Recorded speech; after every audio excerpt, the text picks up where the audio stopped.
gets a goal? Who got the assist? Who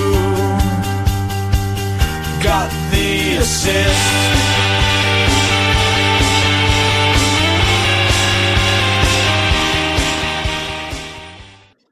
Hello everyone, hope you had an okay weekend. It's not been the best one for those coming off the high of 3 hits the weekend before, meaning that, in contrast, I've actually had a vaguely enjoyable one for once, and I'm right back in.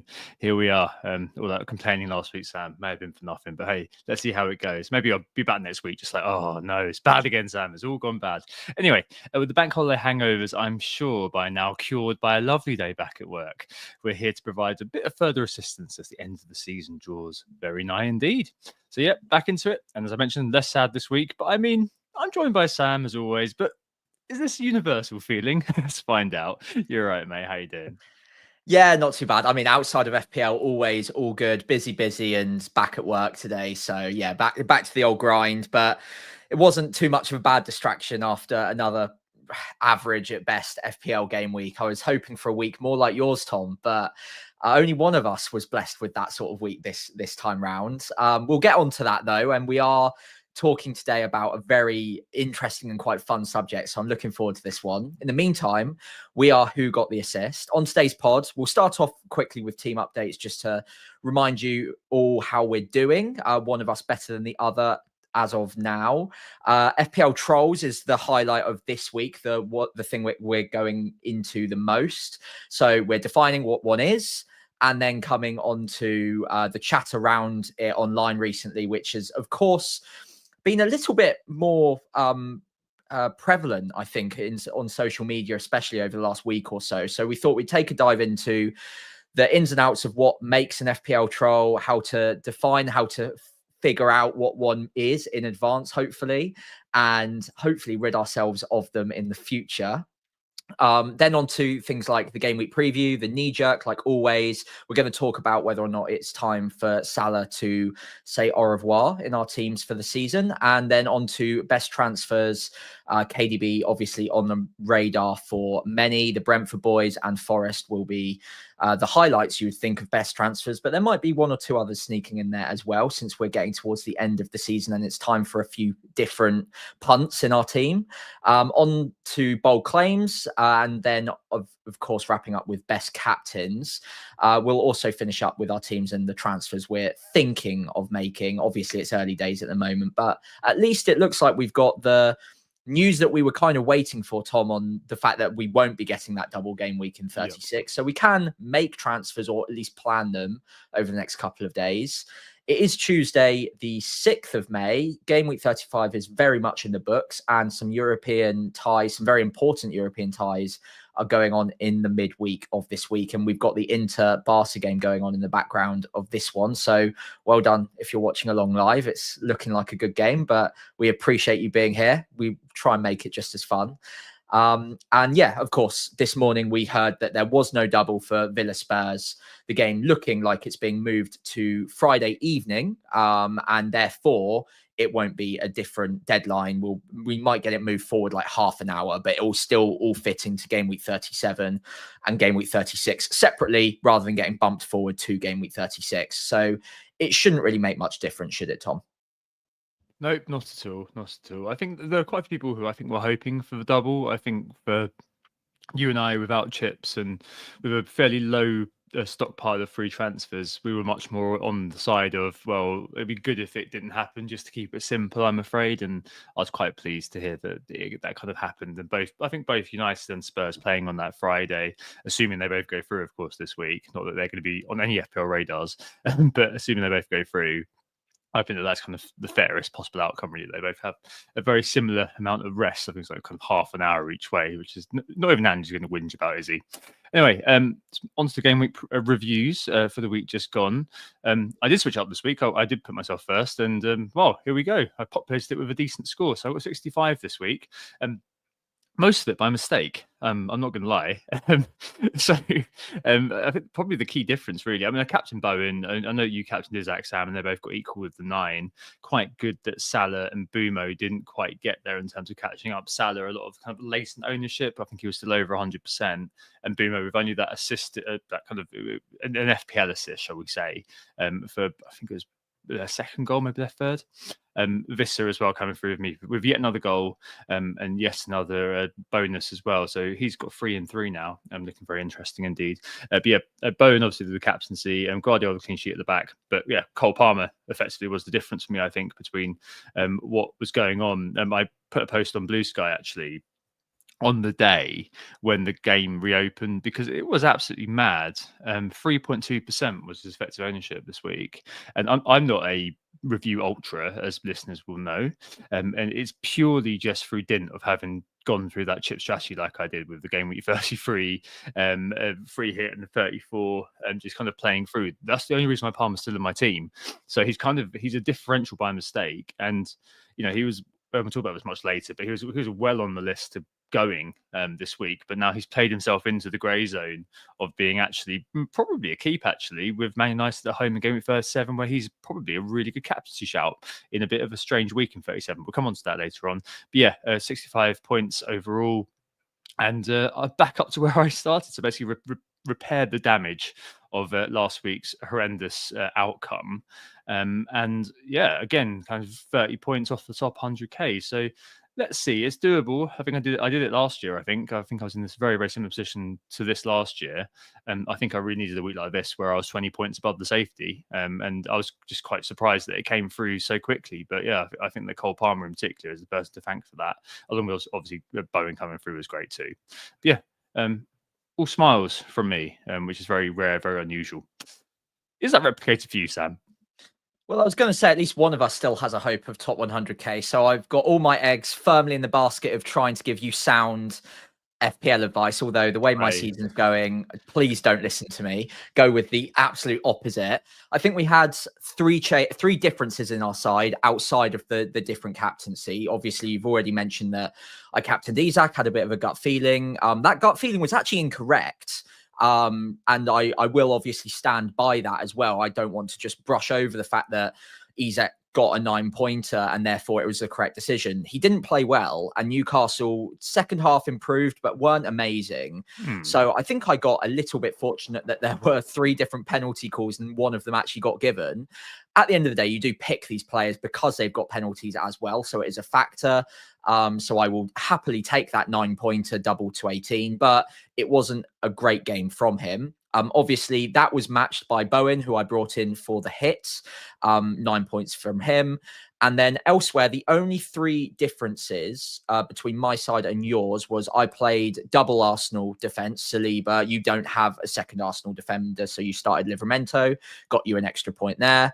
Obviously, I did take a hit. That's a difference. But then the 2 players that were different were I had double Palace, so Sarr and Mateta, instead of your Palmer and Wisser. So that was a huge difference in between our 2 teams. Quite a swing. And yeah, Sarr, I think, was points dodging to the extreme. Eze, the Palace player I didn't have, obviously burying his penalty. Yeah, it wasn't a great Monday night for me. And 51 points is about as grey arrows get. I think I've wiggled about 200 overall places this game week in the green way, but not anywhere near enough. So yeah, it's I'm not gonna lie, I'm pretty ready for the season to be over, Tom. It's been a very disheartening few game weeks, and it feels like whatever I do, it's just like treading through treacle at the moment, and even good decisions don't feel like, and I'm making a lot of mistakes too, by the way, but even the good decisions don't feel like they're being rewarded either. So yeah, it's quite disheartening, but I'll keep plugging away, and I'll keep trying to give you good FPL advice because my season's going absolutely nowhere. Yeah, I mean, you've seen the season now. I think George in the chat has just said there's a nice shout on the Isaac cap, and you kind of just discussed why it kind of maybe it's a bit more complex than that. As I said, you did get a little bit unfortunate in terms of just how Newcastle played in that game a little bit. All it would have taken would be a couple of penalties and you'd have been laughing, which is is the ultimate sort of outcome versus performance thing, isn't it? And Yeah, I think the penalty was only a second touch in the box, wasn't it? The Yeah. whole game was something ridiculous like that, and he definitely did look a bit off colour. I'm probably going to retain him for another week, at least for the Arsenal game, see what happens, and then 38 Everton, I believe. So, I think that he may kind of stick around to the end of the year and just hope that maybe I watched the game and Anthony Gordon looked a lot better when he came off the bench, like really, really lively. So maybe he'll reinvigorate Isaac a little bit. So yeah, I mean, it's just been a very difficult season for you, and I think it's just one of those that, yeah, I mean, we've already kind of started discussing it quite a lot, haven't we? Just offline, then we'll come to it again, kind of online in a couple of weeks' time. But just trying to start thinking about kind of next year and what you maybe will do differently and how you might approach it slightly differently, and we're learning from this year because it's all learning. It's all learning, isn't it? At the end of the day.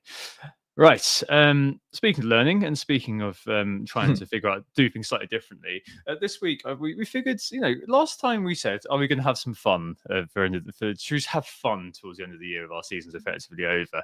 And in the spirit of having some fun, that we spoke about on the Egypt last week, we thought this week might be interesting to look into the idea of trolls in FPL. I was speaking to FPL Rafinha and a few others on Blue Sky. Sorry, I don't remember exactly who it was, but Rafinha's the name is stuck in my head. And it was definitely being chucked out a lot on socials this week. And I don't know, we were casting around for an idea, and I kind of said jokingly, I've posted you and I've tagged you in this, but actually these could have legs to have a chat about today. Obviously massively qualitative again. We're not going to be proving anything empirically for matters I think that will become very clear through the discussion, but this is one which is interesting to get into, and we've got loads of bits and pieces as well on social media. So lots of kind of qualitative evidence really of what trolls may be to help guide the chat, and as Sam said earlier, get some sort of idea of if there are different types of trolls and all these sorts of things. Yeah, I mean, you've got to say it these days for some reason, but obviously we're not criticizing the players as individuals. We're purely looking at them through an FPL lens. I don't know why you've got to say it these days, but it seems to be an important disclaimer to make it explicit nonetheless. Anyway, Sam, what's an FPL troll and why might they earn the label of a troll? We've got loads of testimony from the community, but for you, why does a player kind of be a troll for you? So many reasons, Tom. I've got a list that I'm going to say in a minute. But first of all, I like the fact that you put in the little asterisks that we don't hate these players in real life. We just hate them as FPL picks sometimes. Just on the outside chance that maybe one of them listens to the pod and gets offended by it. That would be great if Lucas Digne listened into the pod on a regular basis, for instance. Yeah, we're going to be quite mean about you today, Lucas, but it's not about you. It's more about us. I'm sorry. So an FPL troll, I think we all know anecdotally what one is because we feel it in our gut, because we know how frustrating FPL can be at times. And through any given season, we're likely to run into 2 or 3 trolls minimum each. I'm going to list off a few that are relevant to me this season, just as like a food for thought kind of thing. Maybe do this exercise at home if you're listening in. Starting off with Calvert-Lewin. After that, João Pedro came in for Calvert-Lewin. Calvert-Lewin was horrendous. We'll go into the reasons why they're different types of trolls in a minute, by the way, as well, because I think that's really interesting. Semenyo, for a very different reason, was also a massive troll for me. Lewis, Jackson, Cunha, for again a very different reason. Then on to Woods. Arsenal defence, generally, ever since I brought double in, they've been horrendous. Star, Mateta, Asensio, which is obviously the thumbnail boy for this week. And then for me, a different type of troll altogether, which I've mentioned once or twice on this pod, but it's not something that are in the show notes, but I think we should cover it a little bit, which is a team being a troll. And that is Southampton for me this year. And I think it's a whole different type of troll when your own club manages to torture you all season on the pitch, but then also in FPL terms, manage to somehow take points away from you, even when you back against an 11-point side. That is a huge achievement in troll history books. So I had to add them in there. So it's a long list of trolls for me this year for very different reasons. And it doesn't just mean that they're necessarily bad FPL players. I mean, I listed a couple there that at times have been very, very good FPL picks. I also missed, I can't remember whether I said Chris Wood or Cole Palmer as well, but they've been trolls for me this year, but they're obviously objectively very good picks for a lot of people. So Tom, I think you've got some notes on this yourself as well, but what different types of trolls have you identified this season, and what different trolls has the community come out with for us? Well, I think there's lots of different types, effectively, and I just spent ages just cringing effectively at that rogues gallery that you just run through there.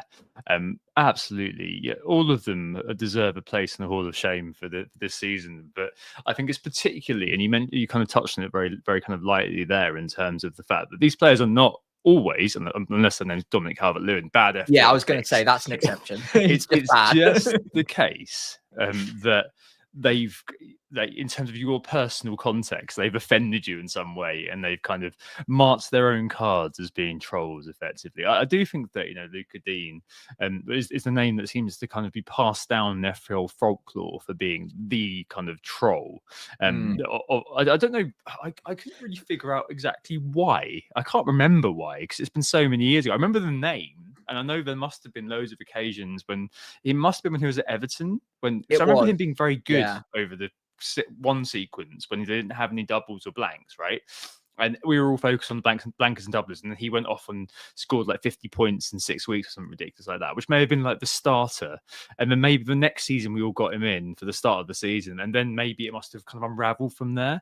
But I don't remember the specifics. I had a cursory look on Reddit and things like that. Couldn't really find anything. The Google AI tried to help me. It couldn't really help me very much because it was telling me about points he scored versus Preston. I was like, don't think you're quite right there, Gemini.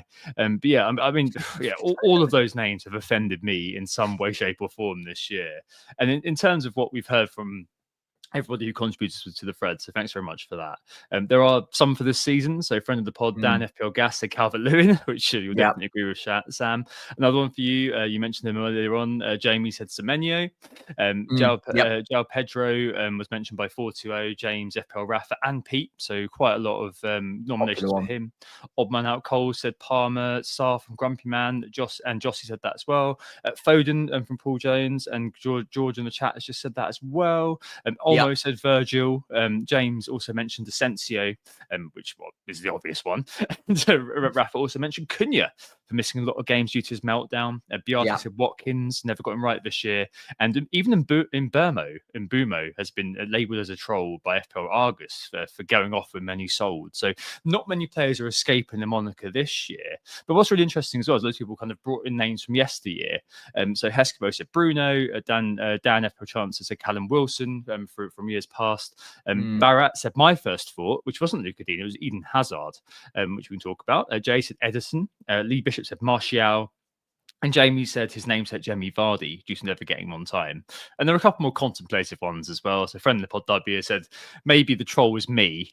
Maybe I'm the common denominator in why so many players don't perform when they're under my stewardship.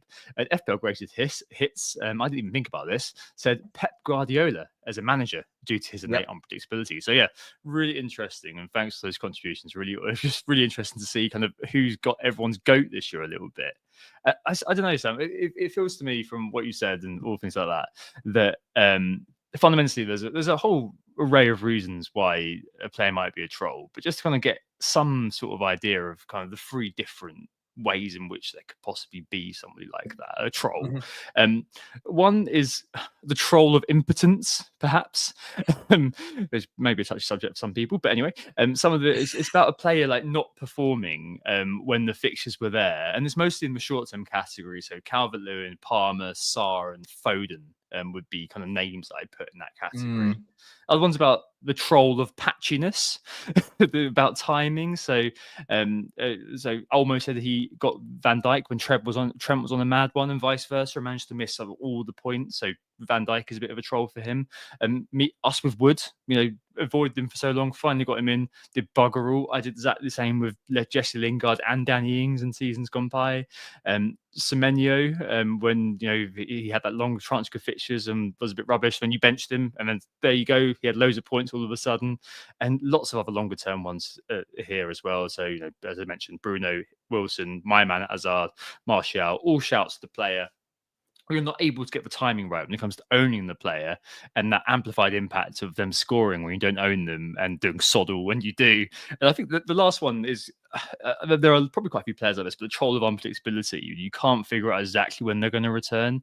Bench him for returns and play him for the easier games. He doesn't do anything, and that just feels to be sort of crystallized in João Pedro. Like so many people seem to be so upset about João Pedro this year. His name's cropped up again and again for going and missing in games where you start him and expecting to score him, and then doing bits in the tougher games where you benched him, or you've maybe kind of had enough and then sold him, and suddenly, hey presto, there he is scoring. So yeah, the troll of impotence, the troll of patchiness, the troll of unpredictability.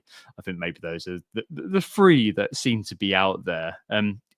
They all kind of take different things, don't they? But that seems to me to be the temperature that I got. How's that sound to you?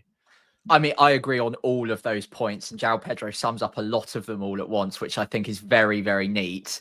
I'll add a couple of like extra ones, which might not necessarily be whole categories in themselves, but also I think contribute to a player's trolliness.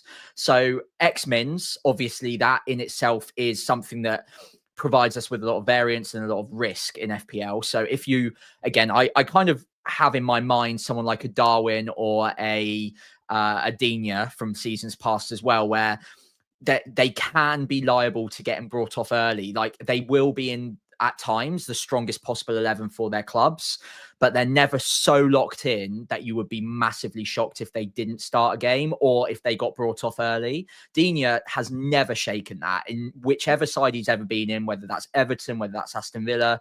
He's either always had like a deputy that would come on for him or be just competitive enough that he could get a start in ahead of Digne, or of course Digne just loses his place altogether.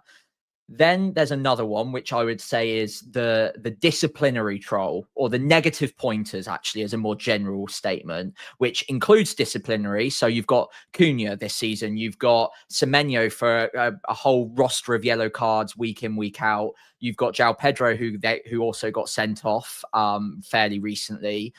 Those sort of players that end up getting the red card. I think Cunha was the big one this year where everyone steamed straight into him. We'd done the same, I think, Tom, or at least I had. I think you were either very close to or had just done so, and then instantly gets sent off and wasn't useful to us in the really nice patch of fixtures to come. That is definition quintessential trolling to me. And then finally, the own goalers as well, which is a niche subject, but it does happen. Lewis Dunk is a great one. The name comes straight to my own goal, Dunk. Yeah, 100%. And then again, I think it contributes to Digne's legendary status here. He's definitely had that at some point. I'm certain of it, that an own goal was a factor, or maybe 4 goals conceded and he gets a yellow or gets a red, gets taken, whatever. All of these negative points come flocking in. So the negative pointers, I think, is also part of it. So yeah, I agree with everything you say. And then maybe just those like additional points added into like flavor or season the trolls ever so slightly. So we're going to cook the trolls as well afterwards. Oh yeah, I hope so. I do like that we've gone from the beachiness to trolliness over the course of 2 pods, but I think this is good. That's good. Let's riff on this a little bit then.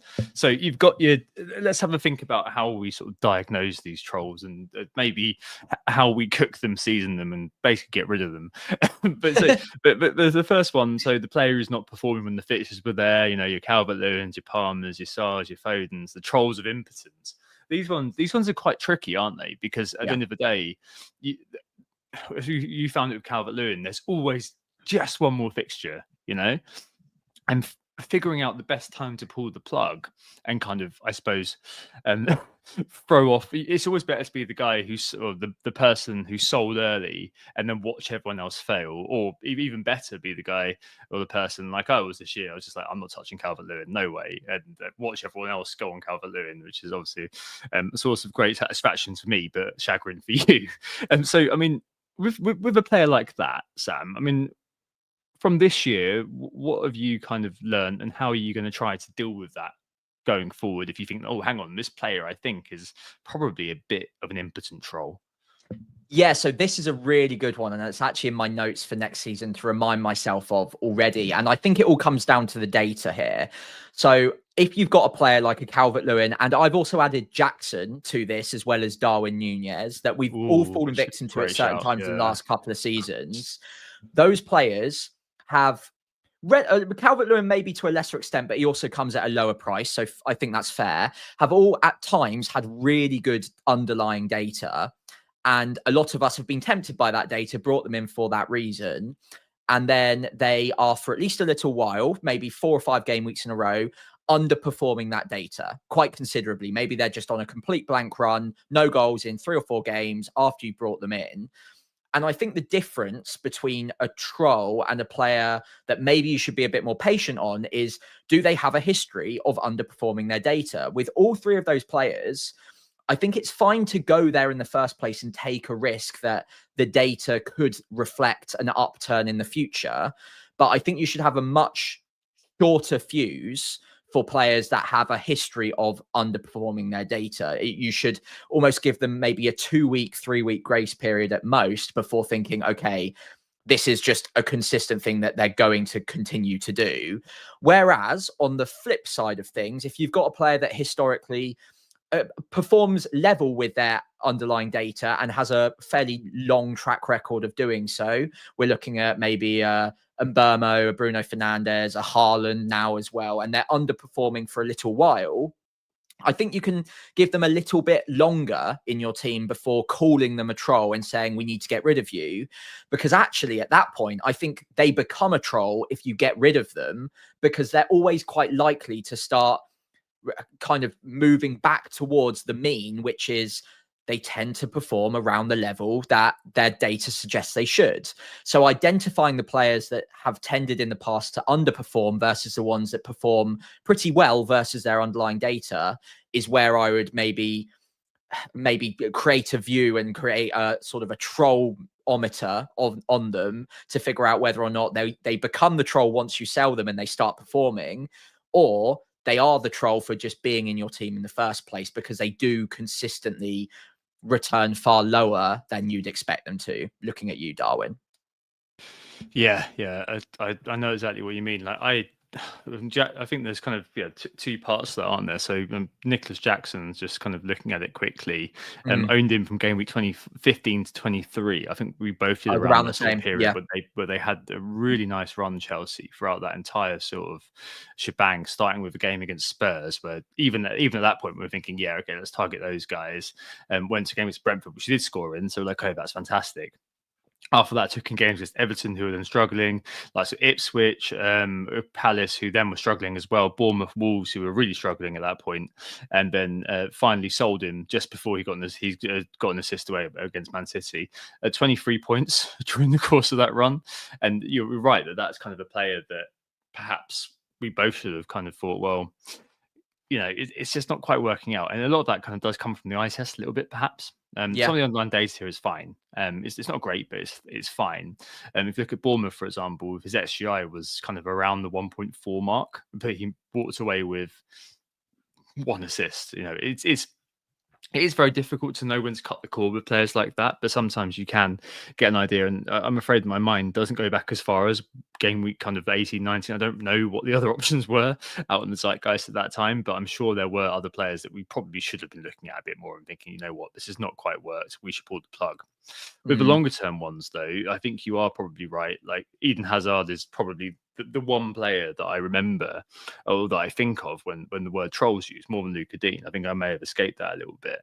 But with Eden Hazard, I could never ever time him right, honestly. Like I was forever captaining him in easy games. He did nothing, selling him, and then he'd go on like a random run during a really tough sort of period of games. Like he'd have Liverpool, Newcastle, which around that time was probably not the worst game in the world, and then Villa and something like that. So I'd be like, oh, okay, I'm going to remove him, buy someone else in, and then he'd go off and score, double-digit hauls for 3 games in a row, and I'd be like, for God's sake, buy him back in, and he'd go on another fallow run.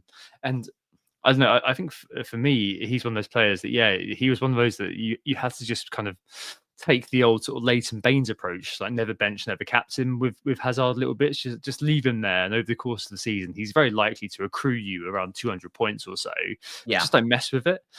But I think, back in those days, I was a lot more kind of trigger happy, and plus there were all those sort of sexy Man City mids hanging around. Like I think his time Sterling. overlapped with David Silva, going up to Raheem Sterling. All those sorts of players were around that you kind of couldn't help but want to get on. I think he was around during when Lallana, Firmino, and co were all midfielders, and so it was hard to kind of resist.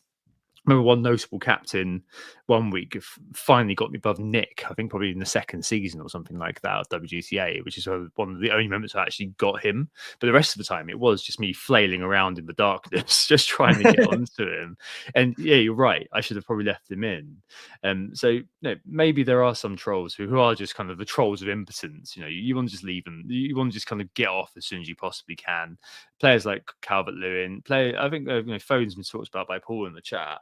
And I think that Foden's a good example of that sort of player where, you buy them in hoping that fixtures spark form. I think that's a fair thing to do every now and again, as a kind of a little pump.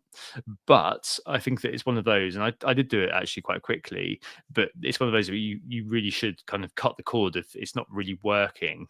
No matter how good the upcoming fixtures are, maybe if in Foden's case, if there's a double on the horizon, like those who kept the faith or persisted with Foden thinking he'd come good over the last kind of couple of weeks, have been massively punished. So yeah, I think it's probably the right thing to do to be a bit more skeptical about these sorts of players, I suppose, unless there's kind of that sort of amplified sense of pedigree, I guess, with them.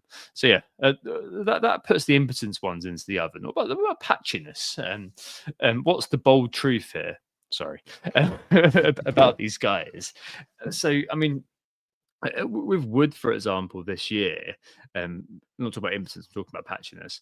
With Wood this year, it's been one of those where we just left it for so long. I mean, I think circumstances just conspired to make it that he kind of was coming in, but I don't want to kind of open the can of worms surrounding overperforming, and so on and so forth. Maybe it is the case we should have bit the bullet much earlier, and when our ranks would be much better off for it. But I don't know, someone like him, someone like Semenyo as well, where it kind of went the other way for you. I mean, how do we diagnose this one and try to deal with this one? Because there's always going to be that player, be it by fate or be it by the fact that there's no room at the inn a lot of weeks, and you end up kind of benching this player because at the end of the day the fixtures on the table are loads better for the ones you've got on the pitch. So it kind of makes sense, even though it's annoying that player scores. Like, it's such a confusing one to try to diagnose and deal with, isn't it? This one.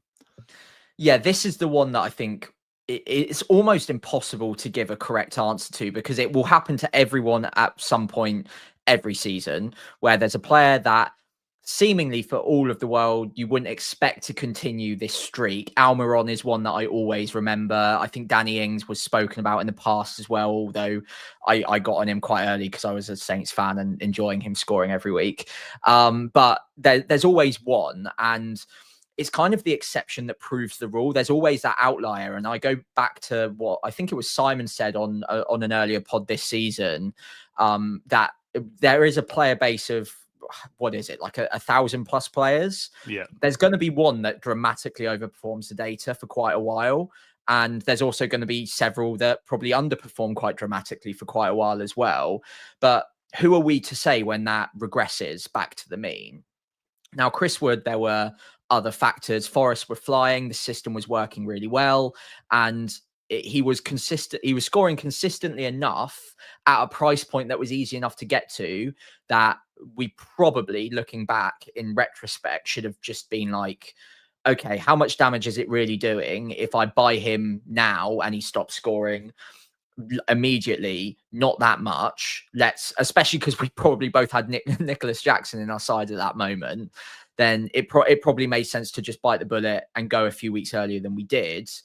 But our stubbornness cost us the moment that he was in form. And then by the time we got to him, it had dried back up a little bit again. And the inverse kind of happened with Semenyo for me, where I had him that whole time when the form wasn't great. And then every time there was a tougher fixture, I benched him and he was the one on the break getting the returns. So there are a couple of factors where I think it depends on the type of opponent they're playing. And I think it's less simple than it just being, easier opponent on the fixture ticket equals more FPL points, there are factors like Bournemouth love a high press, and teams that like being on the ball and sit and working out from the back are likely to get caught by them. Bournemouth do well against those sides, and we've seen them do well against the bigger sides this season for that reason.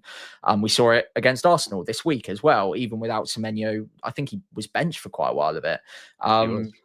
So yeah, those sort of factors also tie in those game state factors. But yeah, timing it is a really difficult part of FPL. And honestly, if we had the perfect answer for this part of it, we'd win FPL, because timing it is the game. That's the whole thing. If you can get on these players when they're overperforming their data for the period that they overperform it for, and then sell them just as they're about to stop overperforming it, that is literally how you win FPL. So yeah, if we can get that right, we win. I think a lot of it is just the fact that FPL can sometimes can a lot of the time just reward that patience with a player and having that longevity with a player, where the week to week you can't really do that a lot of the time. Like, there's always going to be a shiny kind of sparkling bauble, which is a different type of option to take. I just to kind of underline this point, this week Cole Palmer got over 200 points mark. He's on 207 points. And during the summer, when we look at this, we're probably going to remember exactly what happened with Palmer this season, kind of for a vast tranche post-Christmas, and kind of the fact that he scored a lot of his points in the early part of the season. And we're going to kind of be able to contextualize that 207 points. Later on next year, we've forgotten all about it. And all we're going to be saying is, well, Palmer got over 200 points last year. He's therefore amazing. And we're not going to kind of continue to have that context in our working memory. So I think a lot of the time with these players, it does reward the patience. And I wonder whether kind of the things that make, you mentioned them earlier, as kind of a troll attribute, something where we kind of bear in mind the fact that if a player does have the X minutes and does have the underlying data, that actually probably it'll be all right over the long term. So if you can, and it's very difficult to, but if you can resist selling this player, that often things will turn good, unless it is sort of a player who's, in terms of the beachness discussion, playing for a team where everything's going to kind of, everything really isn't focused on the Premier League anymore. Maybe that'd be kind of the difference between Cole Palmer and a Bruno Fernandes at the moment, where you might be slightly interested in Cole Palmer potentially, especially for game week 37. But you probably aren't going to be looking at Bruno Fernandes now, despite the fact that he's also, if he does start, and his X-Men has taken a dive, didn't have a single minute on the field against Brentford, but he might be a sort of player that you would also be thinking, well, all right, he's, when he's on the pitch, he does produce. It's just not kind of quite happening for him. So there is always contextual information that does come into this sort of thing, and I suppose does again go back to that sort of notion that maybe chopping and changing with players of quality does kind of tend to lead you to be open to feeling like you've been trolled by a particular player, when sometimes actually the obverse is true, that if you just provide a little bit more patience, the ones who remember, I think, when we remove a player like that, like a Bruno, like a Hazard, and then, like I said earlier on, they go on to score more points. It's not the fact that they've been rubbish. Well, Cole Palmer had been a bit quiet, despite the fact that his data was okay. But in the case of Hazard, it's not that he'd been rubbish. It's just that it was just that things weren't coming together on the pitch for whatever reason. All it takes is an outstretched boot from a defender to stop a worldie going in, and suddenly Hazard's got. If that doesn't happen, he goes from 10 points, he goes from 2 points to 10 points, and you think you're a genius. And it can just be little kind of observations like that which can really help. And obviously stuff like review, where X minutes and underlying data is sort of fold into it, does help you sort of, I guess, sort the wheat from the chaff where players like that are concerned. The final one, the troll of unpredictability. Maybe we should call it the troll of chaos. You mentioned Darwin in terms of this, and I think that's probably the best way of looking at it. Or a player like Dean, you don't really know what he's going to. He can return 10 points, or he can return 1 point. So who knows? João Pedro and Cunha with the disciplinary issues, but João Pedro in general this year. This one generally does tend to be drawn from players that you do go eyes wide open into buying, knowing they're unpredictable, and you're hoping that for the very small number of weeks, they often are like a tactical switch rather than a strategic switch. You're not buying them for the long term. These are players who, look, they've got a purple patch, they've got free, teams that they're playing against in 16th, 18th, and 20th over the next three. Well, I'm going to have a pump for Darwin Nunez because Jota and Diaz are injured, so he's likely to start. And I think it's one of those where you do tend to go into it eyes wide open. But I suppose João Pedro, Sam, this year, and Cunha to a lesser extent with the disciplinary angle, have kind of slightly made this a little bit more difficult, because João Pedro's price at the start of the year, we all said, was really good. Everyone was kind of thinking that's really great for a penalty taker, just 5.5, who's a talisman for Brighton. So I can see why he especially has been kind of highlighted as maybe the biggest troll this year for a lot of people. Yeah, absolutely. And it's interesting on João Pedro, because actually a troll isn't just a player who gets no points, because if they got no points, no one would ever pick them in the first place. But João Pedro at times is a fantastic FPL option at just 5.5 million. I think he came into the game and has been hovering there or thereabouts on the price all year on penalties, and usually gets really good minutes. There is logic to picking him. His data's good. He's got all of the box checks that you'd want in a good FPL pick at a really good price. So he's become a troll because of that chaos factor, because one week he can have an absolute blinder, come back from an injury and get, was it a goal assist against Man City and maximum bonus points in 20 minutes and look like main character energy, and then goes on a completely cold spell for like 6 game weeks in a row, at which point everyone gets rid of him or benches him. And then I think he returned, was it 2 assists and then got a penalty goal against Arsenal in consecutive weeks? Yeah. I think. And yeah, and again, that's actually one of the few trolls I didn't fall victim to. It was those 2 fixtures. I actually played him for those. Other than that, I've hit every single negative FPL troll there was this season, including a lot of João Pedro's negative trolling. But those 2 I somehow got away with. I don't know. I assume as a man of intelligence like yourself, Tom, you are aware of The Big Short, the hit movie. Yeah, I am. Yeah. So do you remember there's 2 traders who make their money betting against the market on the assumption that the odds are of like bad things happening are undervalued because people don't like to think about it, and therefore they underprice it in the market. So that's how they made their money. Yep. And that's the way I see the chaos troll in my mind. Is you always, when you're bringing in a player like a João Pedro or a Darwin or with a hot streak of fixtures, you look at the upside and you think, well, how good could it be? He could get double-digit returns in every single one of these fixtures, and I could be laughing. He could be 10% EO, and I could skyrocket up the ranks. However, because there's that chaos factor, because bad things can happen with these players much more regularly than they happen with your 90-minute men on penalties, week in, week out, with good disciplinary records, very few injuries. Those players have much less of a risk than a Cunha, who we know has disciplinary problems, a João Pedro, who at times does.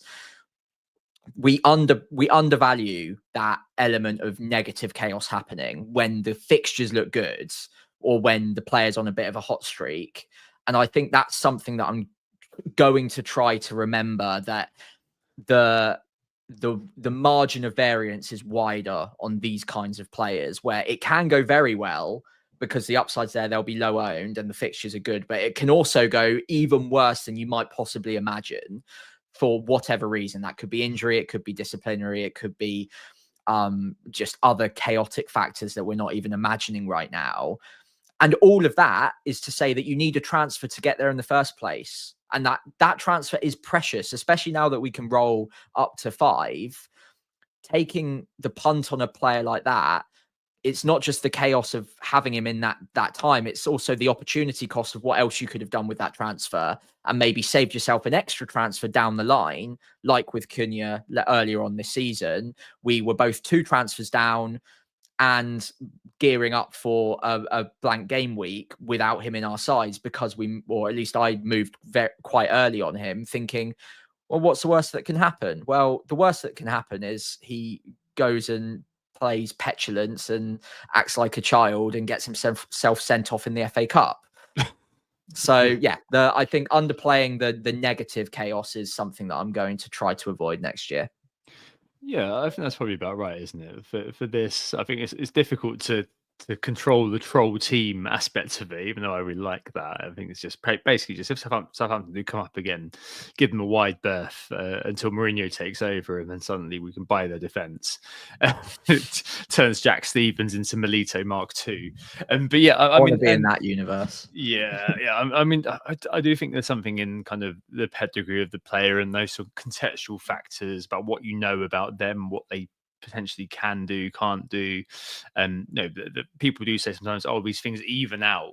I mean, maybe not. I mean, if it's a player like Danny Ings or something, or maybe Chris Wood this year, if that's repeatable, I'm not sure it is. I think Chris Wood is in the in the same vein as your Danny Ings, your Lingards, your Almirons. Almiron was a great call as well. I've completely forgotten about.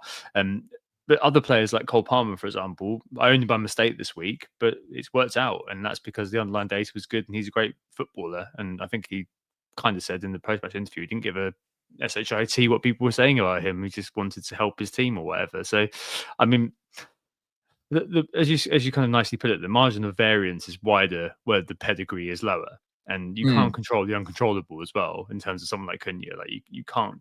There's no metric out there for X head loss.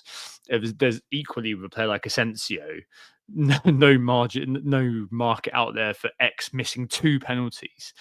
And then I think that's unlucky. Yeah, I know, but all of these things do kind of come together to feel sort of deeply personal, don't they? I don't know what it is. I think it's just when you're personally involved with something like FPL, even though I think we're both quite, because we're both well-adjusted adults, but quite good at taking ourselves away from it if things are pissing you off, like I did last week, and you have on multiple occasions this season.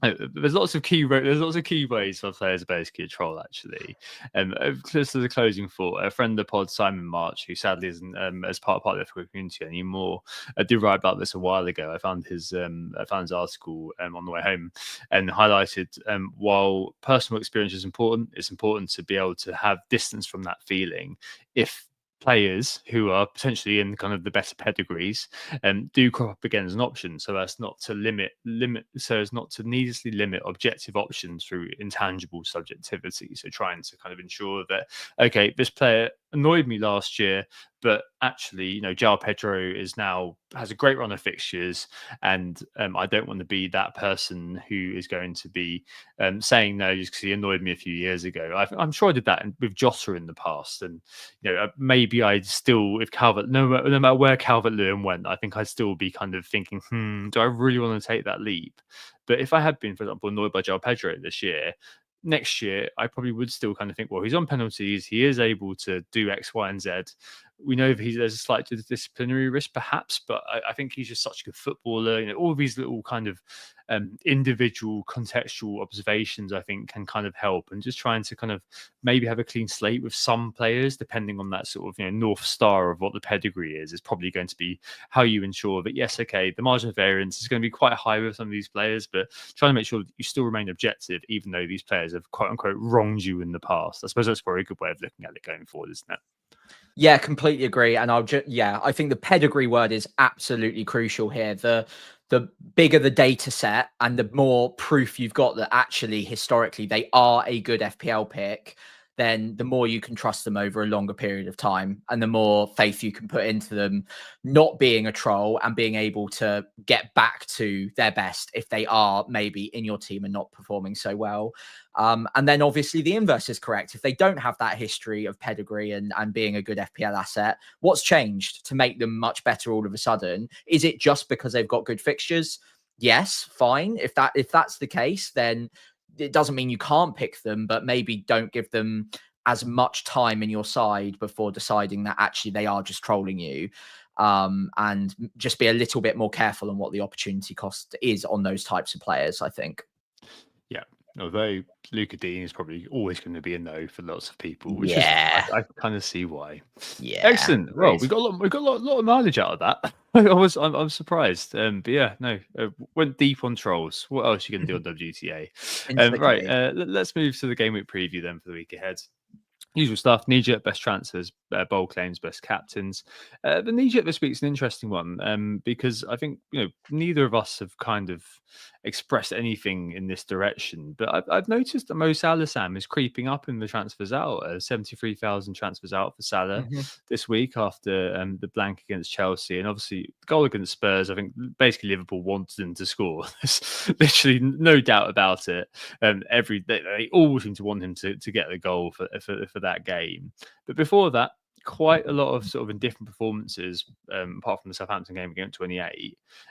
Looking all the way past the Leicester blank, past just an assist against Southampton, games against Everton and Fulham, nothing.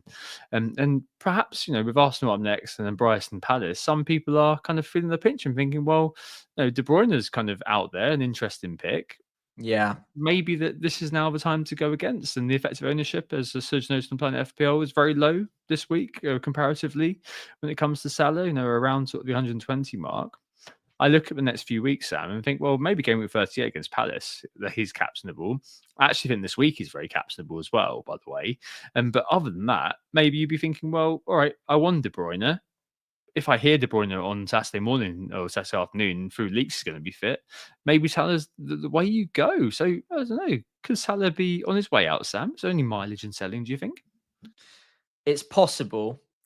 I'm looking at routes just in case, because I think certain leaks that come out on Saturday might tempt me, and I think it's more just because of my position. Like I being where I am, I need to have a big swing or two to even have a hope. And let's face it, I don't really have a hope, so I might as well just have a swing if I wanted to.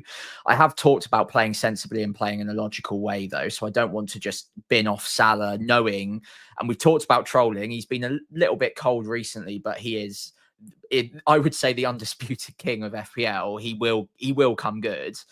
And against Arsenal, fine, on paper, not an easy fixture. But then Brighton, I'm not scared of that as a fixture. Palace after that, also not too worried. And I think the underlying question that we all need to ask ourselves is, do we expect Liverpool to now completely clock off for the rest of the season?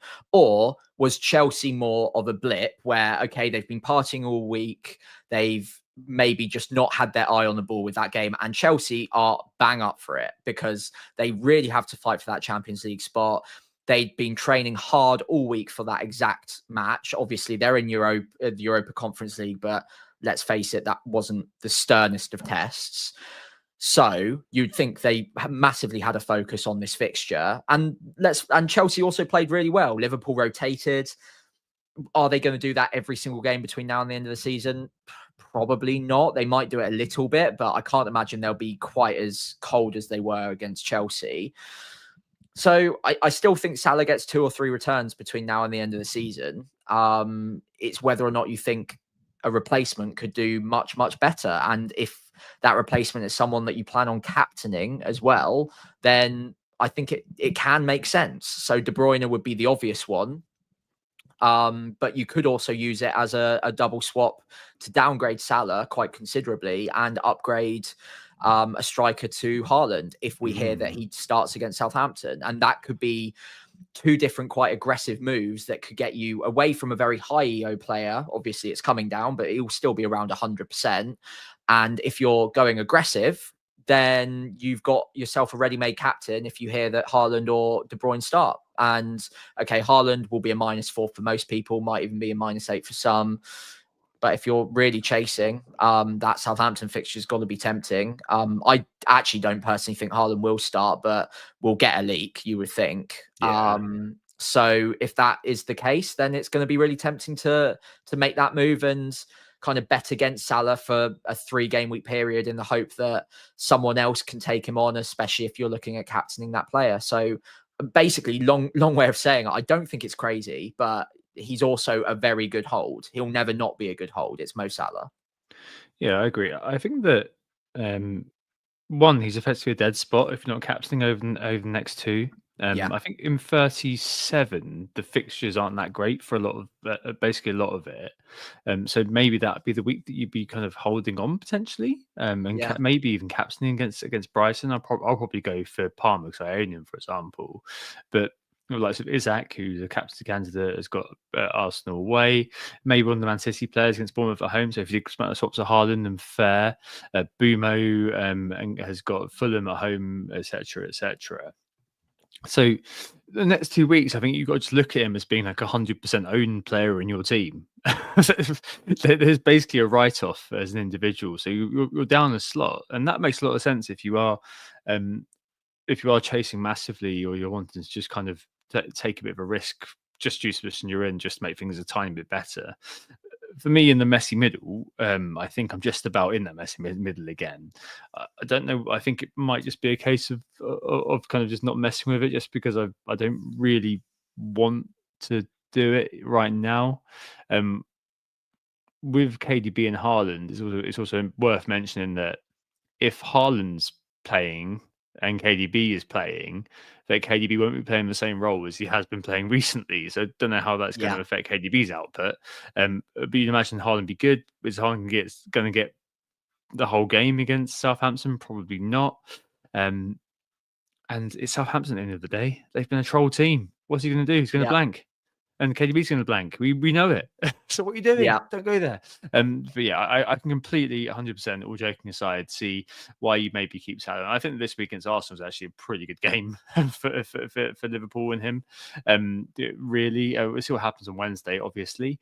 But I think that actually that could be a really interesting game for them and us. We're really defensively now seeing the absence of Gabriel kicking in an awful lot. Raya recently has been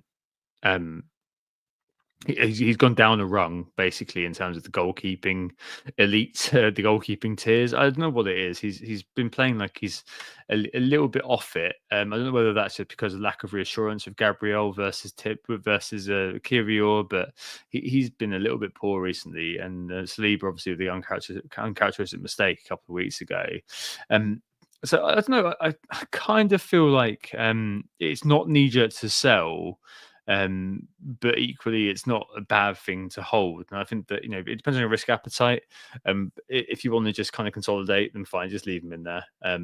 You could even this week actually benefit, and we'll talk about this in the captains a little bit more, but benefit from captaining him really, because he's probably going to have the lowest DO you've probably ever seen from Salah this year. But I don't know, Sam. I don't know. I feel like it's one of those where I can justify and I can understand whatever side you come down on. Obviously, it's going to be a don't buy. I don't think anyone's going to be in a situation where they're buying Salah this week. So that was out of the equation. It really is a case of, I'm fine if you want to sell, but probably the majority you should know are going to keep, and he will be a decently owned player. I don't know, maybe we'll even see him being like 99% of its ownership this week. So maybe we'll have a 1% gain, and those 1% gains, those 5 places, Sam, you'll get from Mo Salah point are priceless. But yeah, interesting one, and I'd be really interested to see who does go without towards the end of the year, and that's for sure. Maybe it's just the fact that apart from De Bruyne in that premium category, we really need a Haaland to be back to get us of interest. I did have a look a second ago. It's like 20,000 people have bought Haaland in, so there are some people who are betting on it. It's just I don't know. I'm just not quite. It doesn't quite fit into where I want to go at the moment, especially with limited resources and limited free transfers. But there is a lot of stuff going on in the transfer market right now. As I mentioned, De Bruyne has been brought in by an awful lot of people, which is not. Well, it is kind of surprising because we don't really know what's going to happen, but it's not surprising in other ways as well. I wouldn't mind a nice sort of little Indian summer on De Bruyne. People do have Saka as well, Sam, in their team. So going to De Bruyne, I guess that kind of does make a lot of sense. And I know I saw that the venerable scout on FPL itself is also kind of singing the praise of De Bruyne. So there are quite a lot of people kind of having one last punt on the ginger hero. Yeah, I think it's understandable as well, because it does seem like he's worked his way back up to angry Kev, which we've seen in the past at fairly regular intervals, where I think he's a little bit bitter about not being offered that contract. He still feels like he can do it at this level, and he's got a bit of a point to prove. He started the last 5 Premier League games and got good minutes in all of them, and they don't exactly have a cluttered fixture schedule. Obviously, they've got that game week 37 complexity where they're in the FA Cup final as well. That might be that might be an interesting one to navigate if you're looking at holding on to him for all 3 of the remaining weeks. But I can't see obviously this is going to obviously age terribly, but I can't see why he wouldn't start against Southampton. There's another week before the FA Cup final. He's been well rested previously as well, with another week prior. Like I just don't see any logical reason why they wouldn't start him.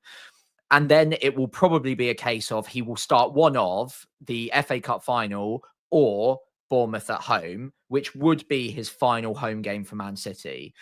So it's FA Cup final is more important. Pep will just pick the best 11 possible in that game. He might feel that, I think Grealish has been playing in the 10 in the FA Cup every now and then as well, or Foden can play there. He might actually feel that they're better off with legs in the middle there rather than Kevin De Bruyne in the FA Cup final, and therefore start him in his final home game at the Etihad in game week 37.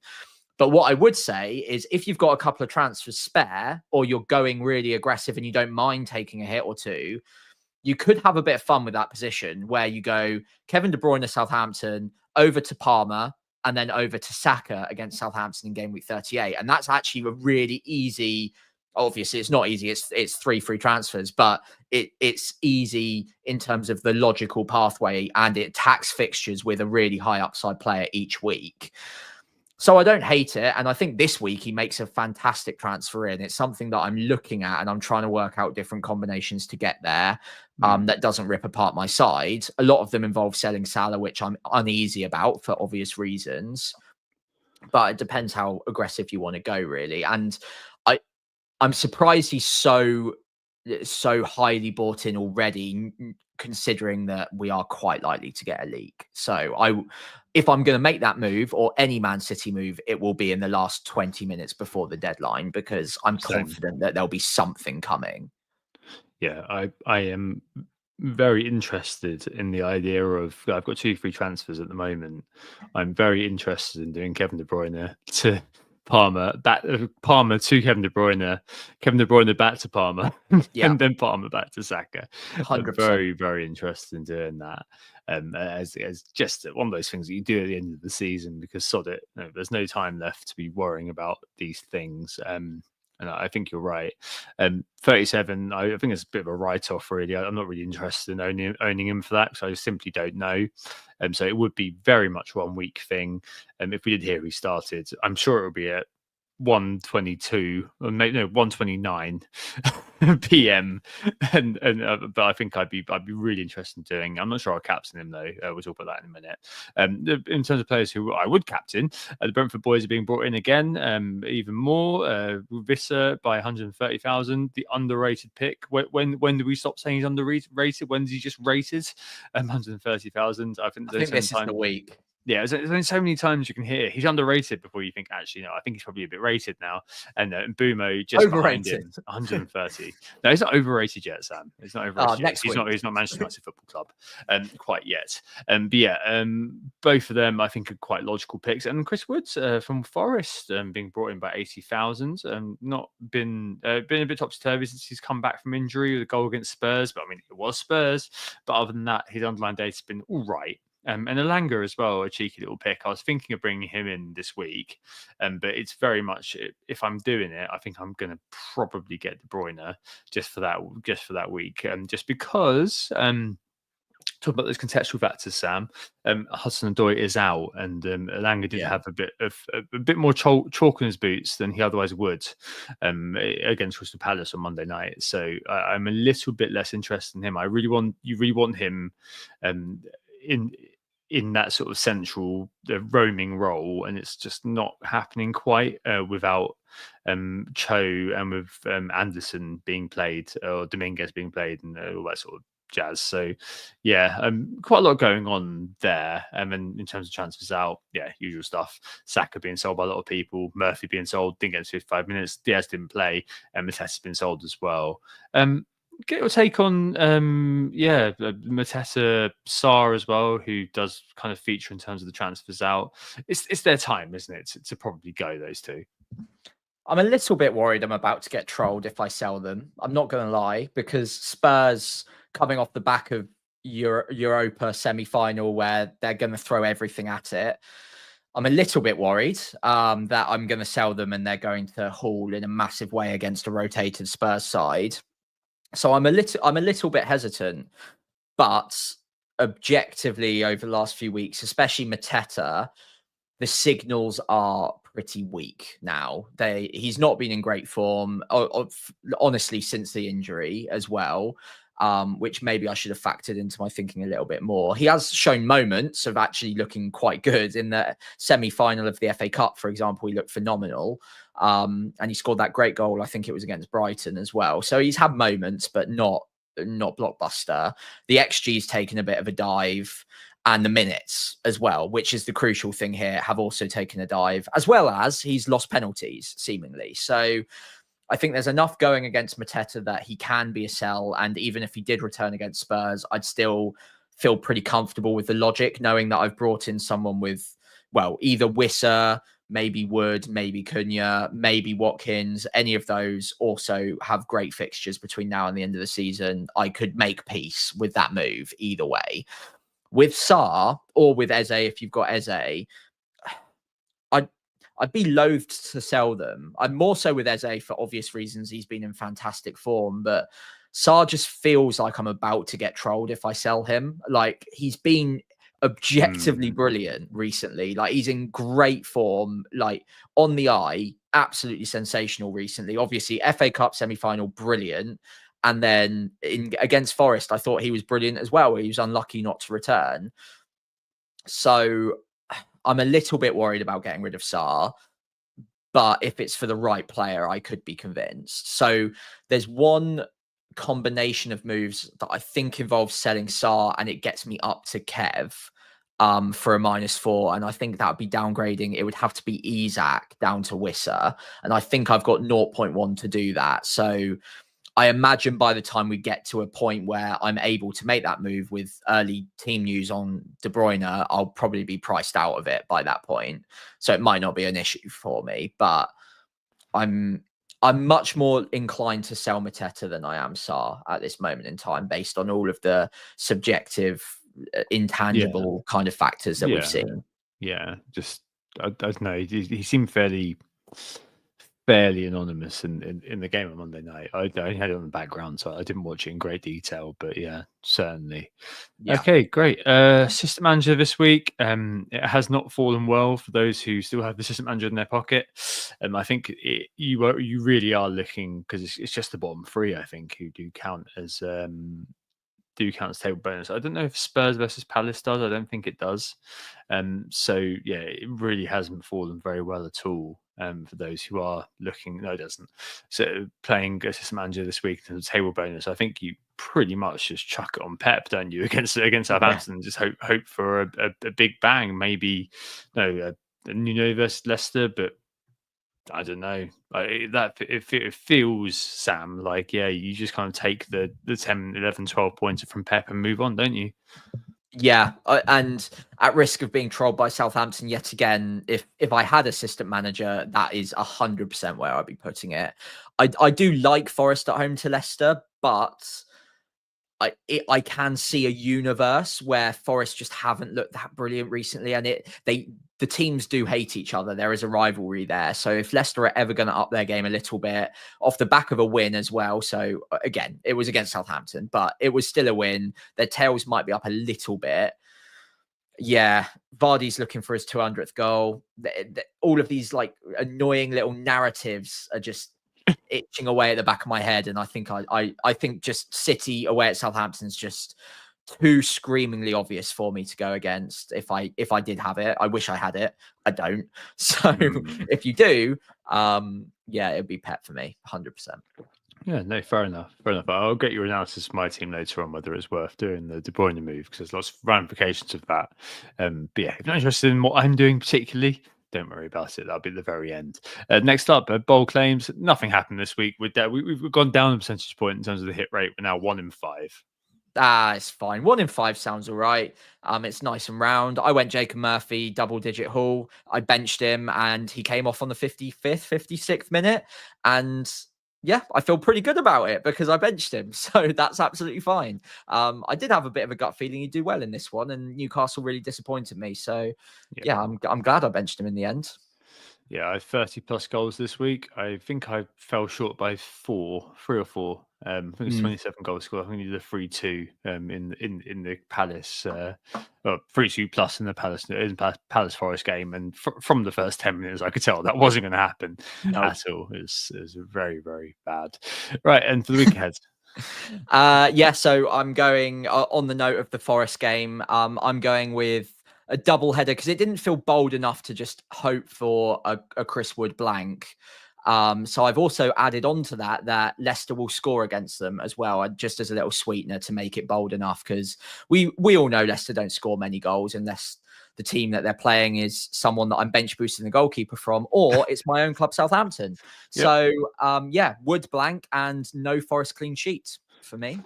Yeah, Jamie Vardy just needs a chance, doesn't he? Mm. I think Leicester and Forest don't like each other, do they? So No, they don't. it'd be a good rustling moment for Vardy, I suppose. So, yeah, but fine. I can get on board with that. I'm also on the compound, and it is just because Southampton have ruined my life this year. Not as much as you, but they've ruined my life this year. KDB and Marmoush blank versus Saints. I think that's Welcome to the club. It's really friendly here. Yeah. Down on the south coast of shame. On to best captains. This is a good one this week, I think. Brian and Burmo as a starting point, I think will be probably the obvious one for a lot of people, or like the bus team captain right now. I put out a quick tweet just because I was doing some early digging yesterday. Against promoted sides, he's only blanked once, and in all of the other 4 games this season, he's gotten quite large double-digit returns. I think it's something like 14, 15, 15, 19, something like that. And then the only blank was against Leicester, which was 2 points. So, yeah, I quite like him as a bit of a flat track bully. It's away at Ipswich, but Ipswich down that wing are very leaky as well, down the Leaf Davis side. Yeah, I'm struggling to see past it right now. Obviously, City is another option. We can talk about them. Chris Wood at home to Leicester. And you've mentioned Salah as well against Arsenal still, always a factor. Where are you leaning at the moment, Tom? I've got it on Whisper at the moment, but I think that we'll talk about this in a minute. But it depends kind of where I am really. I think that Boomo and Whisper have both contributed, as you astutely pointed out in your tweet, well against those sort of the flat track bully basically. There's also that sort of compound where I think if one's involved, the other one's going to be involved, unless Sade takes their thunder.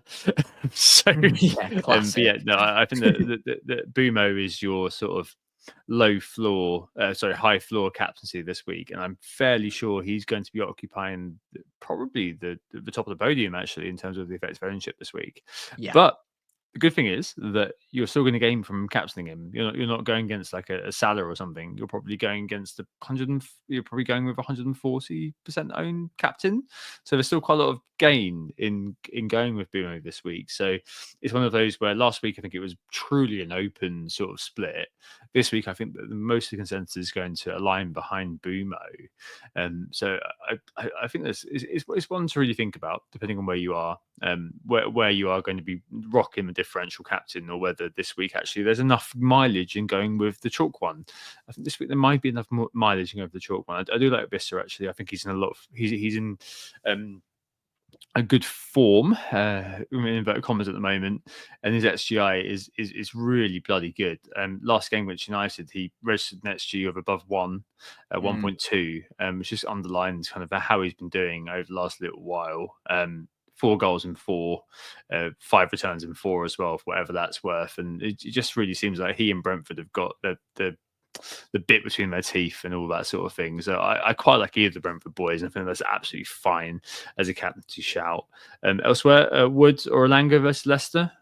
Mentioned obviously that Leicester have been very, very poor recently. Forest, I don't know. I was just regarding Football Weekly today, and they were saying, and it's quite a good point actually, that maybe teams have kind of gone, well, actually, Forest, we know how they're going to work. We know how they're going to set up. So maybe we can kind of deal with that a little bit. let them have the ball almost. It's just Leicester's defensive solidity is the same as a packet of biscuits, isn't it? So you would be expecting a Wood or maybe an Elanga, depending on where he's playing, to come through for you. I think that's probably the best sort of differential captain pick out there in terms of the fixture, isn't it? Yeah, I think Wood does make a lot of sense. He's not registered over 0.26, I think, XG since game week 24. So he's in a bit of a barren spell, only 1 goal in, I think, in 9 games as well in that time. And Forest just aren't really creating many chances for him. But all of that being said, none of those games have been against Leicester, and Leicester are incredibly leaky. And you'd imagine Nottingham Forest have this one down as absolutely massive game that they need to get 3 points in. Not that they're not all thinking that about every game right now, but you'd think that they can get the better of them. I do like Chris Wood as an option. I am considering it because I'm chasing, going with him instead of Wissa, because I think more people are going to head towards Wissa. But I think a more logical part of my brain is just saying Ipswich is an equally good fixture. Wissa is getting far, far better chances, far more of those chances, and a bigger XG generally, and is in better form, obviously slotting them as well. And Brentford are also in much better form. So yeah, I don't mind Chris Wood as a differential, but probably not top of the podium. The Man City boys, I think, if I was going to go against Mbeumo, would be more likely. But again, that's all dependent on hearing that they definitely start. I wouldn't be confident enough going with Marmoush, for example. No. So it would have to be a Kev or a Haaland, I think.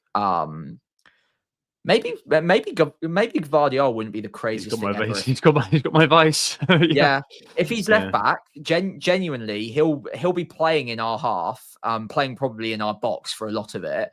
If he's left back, if he's centre back, he's probably playing in your half. Yeah, that's true. The majority of the game, isn't it? Let's be fair. Yeah. But I think if he's left back and O'Reilly's on the bench, Gvardiol might not be the craziest shout. So there's a very good chance of a clean sheet. Plus, if he can get a goal, then that is a huge return. So I think the upside is there for Gvardiol. Don't completely write that off. But if there's an early team leak on Haaland or Kev starting, then those two would be in the mix for me. Probably more Kev than Haaland, because I agree with you that I think Haaland probably only gets 60, 65, even if he does start. Whereas Kev, it's more likely to be 85, 90. And yeah, bit of romance there. So, and Burmo's my bus team captain. I doubt I'll move it, but if I did, it would probably be for one of the City boys. Yeah, I know what you mean. I think that the problem with City is that it's so inextricably linked together. So if we hear one or the other of De Bruyne and Haaland is starting, right? So I agree with you. I wouldn't be looking at Marmoush. Then maybe you go in, you captain De Bruyne, and then Haaland would start. And then you'd be like, actually, this might not be the better. I think De Bruyne playing number 10 is nothing to be sniffed at, is it really? But does that mean that he does end up kind of stepping back? And then all you might see is that Foden's been given the chance to play this game. What does that mean for De Bruyne? So I think nice to own De Bruyne. I'm sure that Marmoush as well in kind of a lay community, as it were, is going to get a lot of interest. It's just there are so many sort of interlocking parts for the City guys that I'm just not 100% there. The one I do really like is Salah versus Arsenal, actually. I think that it's purely the only reason it's got my juices flowing, Sam, is just because this is probably going to be one of the very rare moments where you can captain Salah and get a hell of a lot of differential mileage out of it. Do I need to tell you why Mo Salah is a good player? No. Arsenal is a great defense. I have a great defense. I completely agree with that. But I've already mentioned kind of a few of the vulnerabilities, shall we say, that we've been showing recently. And I think we can probably allow, because Liverpool went off and celebrated with their away fans against Chelsea. And I think we probably allowed them the Chelsea game for the reasons that you cited. I don't know. I think that could be quite an interesting captaincy this week, actually, Salah. I think it's a bit of a dark horse. I agree with you that I'm between Bowen Bowen, Bumo and Wissa, Bowen an outside shout, but I don't want to captain him away from home, as James and Planet said. But Salah could be a really interesting shout this week if you do actively go with him. The fact is, there are going to be those people who just leave it on him because they're not playing anymore. But there's still going to be a lot of players in the X players, Ghost players, Zombie players in the top XK who still have him as their captain. So he's still going to be quite a high percentage captain. That's for sure. George in the chat just said if Zinchenko's playing that game, definitely Salah, and I can't agree more, frankly. But we're likely to not know that, unfortunately. It's the last game of the game week, isn't it? So yeah, we'll see. We'll see. I think that's an interesting one. But I think it probably is going to be one of the Brentford boys for me. Just has to be at this moment. Right, onto our teams for the week ahead. Oh God, where are we going, Sam? Sorry, we both clicked at the same time there. I think I'm first up, so this is how I'm bus teaming it at the moment. I've got Raya in goal away at Liverpool. I've got a bit of a head-to-head here on Verbruggen away at Wolves, Raya away at Liverpool. I think both concede, honestly. So it's basically just down to which one I think makes more saves, which is effectively a coin flip. I don't think it will make much difference. I think they're both getting 1 or 2 points.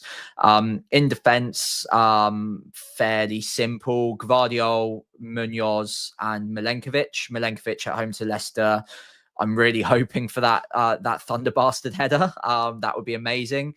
Munoz and Gvardiol auto picks ahead of Saliba and Livramento. Easy enough. Onto the midfield, Mbermo's captain at the moment. I do quite like the Salah pick as a captaincy shout. Tom, I will probably wait to see how Arsenal do tomorrow night, see how leggy they might be, how much they're probably likely to rotate as well. But I really don't dislike it at all.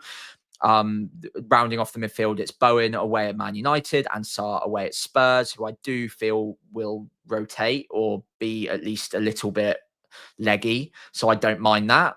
Up top, Isak at home to Chelsea, Mateta away at Spurs, and Marmoush away at Southampton. I think one of those strikers is going.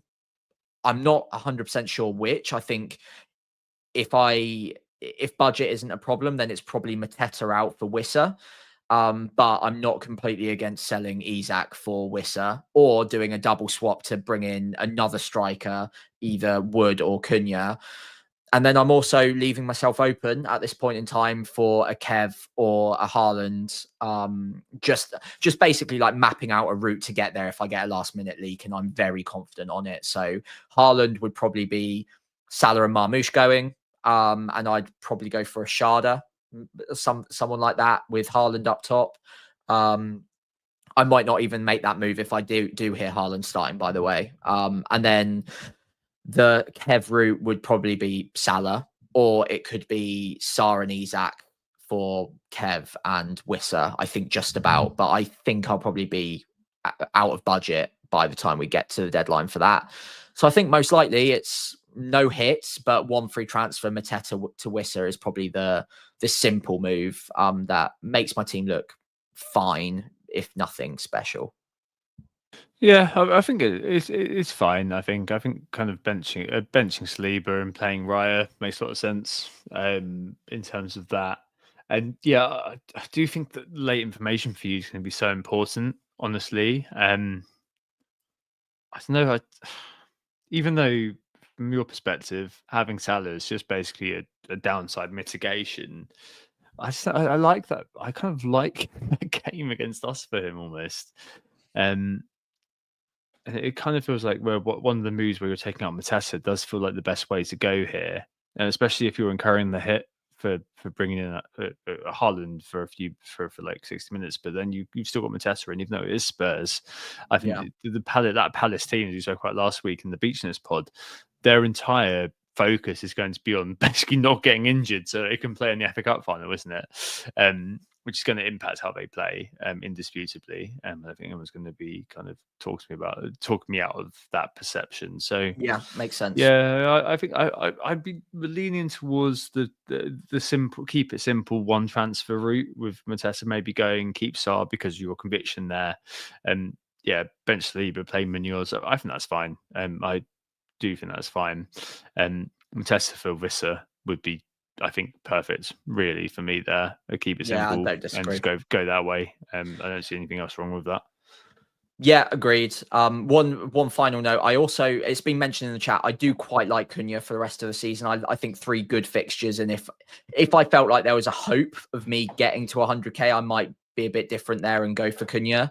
But I just think it's just so obviously Wissa for me at the moment. I've loved him all season. I love him as a player, and it's great fixture with 2 good ones to come and saves me money. So yeah, I think it's Wissa for me. Yeah, no, I feel you. That makes a lot of On sense. to you. Let's see how you feel on Saturday, shall we? Yeah. Yeah. So for me, I've got Jose Sarr, so I'm going to play him over Raya. Just 'cause I think Raya's just woefully out of form. I'm not sure whether we'll see Raya again in my team until game week 38. To be honest, but we'll see. The same back three as you: Gvardiol, Milenkovic, Munoz. Got Bowen as well. Got Boomer as well. Got Salah as well. I've got Palmer to your Sarr, who's a point of contention. I'll talk about in a minute. And up front, Isaac, Marmoush, and I've got Wisser and Situ already. So that's it. And on the bench is like Murphy, Livramento, and Dunk, who are never getting on the pitch. So Sam, yeah, my initial plan was Palmer to Elanga or De Bruyne, and then back again. But Palmer, I think, has just played my way into my thinking. Really, I was watching the game, but I was drinking and I wasn't really paying attention. And the moments I did watch Palmer, it wasn't great. Went back home and drunkenly watched Match of the Day 2, and he was actually really good. So I was like, okay, right, actually, I got that wrong. Yeah, he's actually really good. And I really like the fact that the Newcastle game's sort of meaningful. And plus, he's a fantastic differential captain at home to United in 37. So I could get him up for the Boyne and buy him back. But if I leave it and roll, those three free transfers really help me in 38 because I can get to Saka, a Bournemouth player, and somebody else in 38 to really target that week without incurring the hit. Or if I'm probably going to take a hit in game week 38 because why not? But I can get to quite a good team for 38 without much worry if I do it that way. So I don't know. I just kind of saw Palm's performance again and just thought, hey, you know what? Probably need to keep this guy, to be honest, rather than trolling myself. But De Bruyne versus Southampton is obviously there, but they've been a troll team for me as well. So yeah, it's a difficult one. But I think I'm probably going to just leave it be. And that opens the door to one more thing, which is defensive transfer. So bench Munoz, maybe. I think that Spurs game will probably be a 1-1 in which no one cares effectively. And I guess the problem is with selling Munoz, right? If you're looking for a defensive move this week, because I've got Sarr, I'm not really interested in like Nori and doubling on the Wolves defense of all things. So he's out, which means that basically I'm down to Neco Williams or maybe a Ruben Diaz at City. I don't know. Neither of them, maybe Neco Williams, but then again, I'm losing another transfer for probably game week 38 here. Yeah, so I'm going to do one transfer next week to bring in an Everton player just for the X narrative. None of that fills me with confidence either. So it feels like I'm kind of into roll territory unless Marmoush is benched. If I hear news about that, then I don't know whether I go for Haaland, because I still need to sell Palmer or Salah. I'm kind of, for different reasons, reluctant on both of them to go. So maybe if Marmoush is benched, then I move him to Woods. Maybe that's the transfer I'm sat there kind of queued with on Saturday afternoon. But I don't know. It feels like I'm ending up on nothing or a late move. And I've got the captain on Vissa here. I'm 30 points off the 100k now, and I'm wondering whether there's enough positive gain in Bumo's. Just leave it on him. I think he's the high floor captain this week, despite Vissa being in great form. So I don't know. It's whether I kind of try to catch a haul or hope that Bumo does bits against promoted teams, which he does seem to be able to do. Even though both of them are probably going to be involved if Brentford do score. It didn't quite happen this weekend, but it has happened this season. So yeah, a couple of things there. But I think the transfer thing. I don't know. Do you think it's worth kind of boomeranging Palmer in some way, or if it has that sort of negative impact on my 38? I think So first of all, you mentioned the defensive transfer. I would say in your position, I'd focus all of your transfers on the positions with the highest upside. Munoz is still a goal threat. It's a tough fixture, but he could get something. So I'd probably leave it. I don't know if obviously there are scenarios, there are universes where the upside does exist, but it's less likely than in a forward position. So I'd probably leave that. I think it's unlikely that we hear Marmoush is benched. I think he probably starts, but if he is, then that's obviously going to be pretty tempting to move on. I don't know if I'd go with Wood in your position. I think I'd be more likely to go with someone like Cunha, or possibly, can you get to Watkins? Is there enough money? I don't think I can quite get there. No, it's one point. I've got Okay. 1.6. I think it leaves me just off. Yeah, 8.9. Yeah, I can't do it. Could you could save the money by doing Palmer to Kev, maybe, and then Marmoush up to Watkins, I possibly. could, but I want Palmer back next week is the only thing. Like, yeah, I think Well. Palmer's So on that note, how about this? Screw Palmer, captain Watkins next week against Spurs. Yeah, now okay. that's I'm on going to be board. 30 or 40% effective ownership. That could be a very nice bump if you can spike some variance there. And okay, Mbermo or Wissa this week, good captaincy options. Obviously, if you go with Mbermo, you get 60% of the benefit, and you might eke out like 3 or 4 points off that 30-point deficit that you need to. Hopefully, you get a couple extra points elsewhere on the market. And so you're maybe 25 off, maybe 20 if you're lucky. That Watkins captaincy or Palmer, but if you can get a few extra points from Kev this week as well, then I think Watkins captaincy next week could be a lovely, spicy one that could get you a big chunk of that 20 points all at once, when elsewhere it's going to be a split crowd. No one's a real standout captain next week. That's where you can gain a huge margin if you pick the right captain, and not many people are going to be on Watkins. There'll be a few. He might get up to 30-40% effective ownership, maybe 50, but I don't know if it'll be that high. And he's got 2 good fixtures then over the next 2 game weeks. The minutes are a little bit shaky, but I think they're good enough that you could probably find some positive variance there.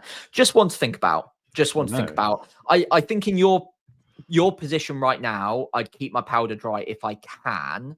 And as long as there's no leak on Marmoush, I'd probably just roll it and ignore the Palmer move, because I agree. Next week, if he stays around 5 to 10% effective ownership, he is your differential captain next week, and that could be massive. So I'd be inclined to probably set yourself up for a big game week 37 and then an even bigger game week 38 with 2 or 3 free transfers to attack Saka, double Bournemouth, really throw all your eggs at those final 2 game weeks. And I don't think you're badly set up anyway for this game week. I think you're fine. That one free transfer I think there's more upside in using it in other weeks potentially, unless there's that Marmoush leak and it's negative, and then you might be able to do something funky and get to Watkins early. But I think roll given no news. I do like that idea. I think that next week there's a good, like, it's gonna be one of those where I look at Isaac, who's going to have Arsenal away, and think, all right, do I keep you there? No, and you're going to have Everton at home in 38, or do I get rid of you? Or do I go for an Everton player in the final game, Goodison, all that sort of jazz? But I don't know. I kind of feel like the opportunity cost thing is quite big, but I do like the idea of having Watkins as captain for 2 weeks' time. It's just, do I like it enough? Am I that convinced by it? I did think about it. It's situational, I guess. You've definitely given you've definitely given me food for thought there, mate. It's one of those. It's just one of those where I don't know. I kind of feel like I feel like it's been all right. It was all right last week, so maybe going back to that idea right at the start in terms of trolling, what W has said about the biggest troll maybe being me. even I do is gonna screw this up. But I do like that idea a lot. It's just that I think that Palmer's just played his way into it. I really like the idea. I know that Watkins' game next week is going to be quite big. This week, I'm not entirely huge. This week is like it's nice. It'd be fine to have him in the game against Bournemouth. Last year when we sold him for Nunez, didn't we? When he was playing Bournemouth and he went off and scored. So there's history there. It just feels like next week is the time to make that move. So it's very much opportunity costy.